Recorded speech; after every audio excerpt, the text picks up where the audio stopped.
കർദിനാൾ Mar George Koovakad കേരളത്തിലെത്തി.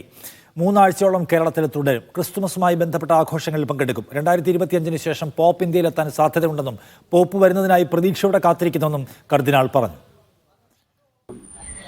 പരിശുദ്ധ പിതാവിൻ്റെ ഭാരതത്തിലേക്കുള്ള സന്ദർശനത്തിനുള്ള സാധ്യതകളുണ്ട്. ഏത് സമയത്താണെന്നതിനെപ്പറ്റി നമുക്ക് വ്യക്തതയായിട്ടില്ല. 2025 ശേഷമാകാനാണ് കൂടുതൽ സാധ്യത. കാരണം 2025 ഈശോ ജനിച്ചിട്ട് 2025 ആകുന്ന ജൂബിലി വർഷമാണ്. അതുകൊണ്ട് റോമിൽ തന്നെ ധാരാളം പരിപാടികളുണ്ട്. പരിശുദ്ധ പിതാവ് റോമിൽ തന്നെ ആയിരിക്കാനാണ് സാധ്യത. പക്ഷേ നമുക്ക് അത് പിതാവിൻ്റെ ഒരു എത്രയും വേഗം ഉള്ള ഒരു യാത്ര തള്ളിക്കളയാൻ പറ്റത്തില്ല. അങ്ങനെ പ്രതീക്ഷിക്കുകയും പ്രാർത്ഥിക്കുകയും ചെയ്യും.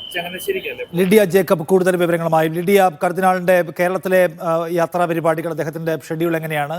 അപ്പം ഈ പാപ്പയുടെ സന്ദർശനവുമായി ബന്ധപ്പെട്ട് എന്തെങ്കിലും ഒരു സൂചന നൽകാൻ അദ്ദേഹത്തിന് കഴിയുന്നുണ്ടോ? നിഷാദ്, ഇന്ന് 8:30യോടെയാണ് കർദിനാൾ കേരളത്തിലേക്ക് എത്തിയത്. സ്ഥാനാരോഹണത്തിന് ശേഷം കർദിനാളായി സ്ഥാനാരോഹണം ചെയ്തതിനു ശേഷം ആദ്യമായിട്ടാണ് കർദിനാൾ കേരളത്തിലേക്ക് എത്തുന്നത്. 3 ആഴ്ചയോളം കേരളത്തിൽ തുടരും. പ്രധാനമായും ക്രിസ്മസ് പരിപാടികളിൽ പങ്കെടുക്കാനും ക്രിസ്മസ് കുർബാനകൾ അർപ്പിക്കാനും ഒക്കെയാണ് കർദിനാൾ കേരളത്തിലേക്ക് എത്തുന്നത്. 3 ആഴ്ചയോളം ഈ ക്രിസ്മസിന്റെ പരിപാടികളും അത് സംബന്ധമായിട്ടുള്ള കാര്യങ്ങളിലും പങ്കുചേരും. ഒപ്പം ഈ ന്യൂ ഇയറുമായിട്ടുള്ള ബന്ധപ്പെട്ട കാര്യങ്ങളിലും കുർബാനകളിലും ഒക്കെ പങ്കുചേരും. ഈ 3 ആഴ്ചയോളം കേരളത്തിൽ തുടരും. ക്രിസ്മസിന് തിരുവനന്തപുരം ലൂർദ് പള്ളിയിൽ ക്രിസ്മസ് ദിനത്തിൽ കുർബാന അർപ്പിക്കും എന്ന് കർദിനാൾ അറിയിച്ചിട്ടുണ്ട്. ഒപ്പം ഈ ഒരു മാർപ്പാപ്പയുടെ സന്ദർശനവുമായി ബന്ധപ്പെട്ടും ഒരു സൂചനകളൊക്കെ ഈ കർദിനാൾ നൽകിയിട്ടുണ്ട്. 2025 ശേഷം പോപ്പ് ഇന്ത്യയിലെത്താൻ സാധ്യതയുണ്ട് എന്നാണ് കർദിനാൾ പറയുന്നത്.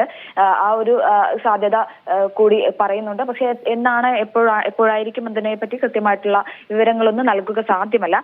മാത്രമല്ല, പോപ്പ് വരുന്നതിനായി ഒരു പ്രതീക്ഷയോടെ കാത്തിരിക്കുന്നു എന്നൊരു കമന്റാണ് ഇന്ന് കർദിനാളിന്റെ ഭാഗത്ത് നിന്നുണ്ടായിരിക്കുന്നത്. എന്നിരുന്നാലും 3 ആഴ്ചയോളം കേരളത്തിൽ ഉണ്ടാവും.